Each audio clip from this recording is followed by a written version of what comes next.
Hi everyone and welcome back to our channel.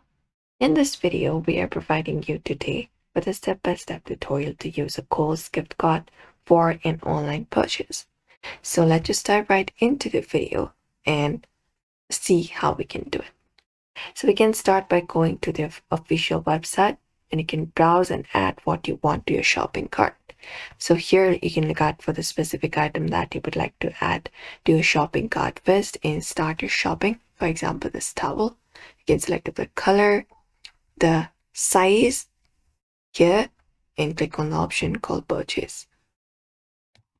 After that, we can start the process with checkout. Go to the cart option and this is our checkout page.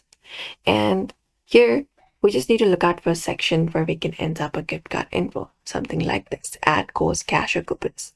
After that, click on the section called enter code and you can enter up your code, the 16-digit card number or the 4-digit PIN, and click on the option called add.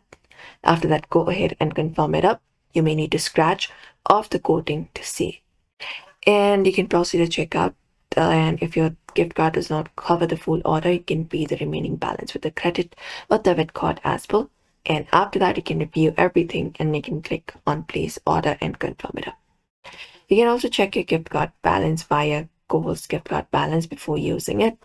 But usually this is how you should be able to do it. So we hope this video was helpful. Give this video a like and subscribe for more.